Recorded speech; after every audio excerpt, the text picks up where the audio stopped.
চোখে মুখে বাড়ি ফেরার তাড়া, পরিবারের সাথে ঈদ কাটানোর আমেজ নিয়ে মানিকগঞ্জের পাটুরিয়া দৌলতদিয়া ফেরিঘাটে সকাল থেকেই একের পর এক ভিড় জমাচ্ছে লঞ্চের যাত্রী। তবে আসার কথা হলো লঞ্চঘাটে যাত্রীর সংখ্যা বাড়লেও প্রতিবারের মতো নেই ভোগান্তি। ঘাটে আসা মাত্রই টিকিট কেটে লঞ্চে উঠে যাচ্ছেন দক্ষিণ পশ্চিমাঞ্চল জেলার ঈদে ঘরমুখো মানুষেরা।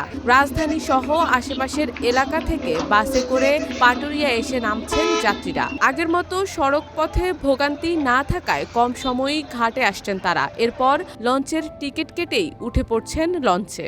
ওয়ালটন আবারও মিলিনিয়ার অফারে ওয়ালটন ফ্রিজ কিনে আপনিও হয়ে যেতে পারেন মিলিয়নিয়ার। মিলিনিয়ার ছড়াছড়ি দেশ জুড়ে, এটা শুধু ওয়ালটেনই পারে। পর্যাপ্ত ফেরি ও বাহন থাকায় ঘাটে আসার পরপরই পরিবহন বাস, ব্যক্তিগত ছোট গাড়িসহ জরুরি পণ্যবাহী ট্রাকও সহসাই ফেরিতে উঠতে পারছে। ঈদের আগে চিরচেনা ভোগান্তি আর যাত্রীদের দুর্ভোগের চিত্র এখন আর নেই। পদ্মা সেতু চালুর পর এই নৌপথে যানবাহনের সংখ্যা কমেছে প্রায় অর্ধেক। ফলে যানবাহনের তুলনায় পর্যাপ্ত ফেরি থাকায় এবছর যাত্রীরা স্বস্তিতেই পার হচ্ছে নৌপথ।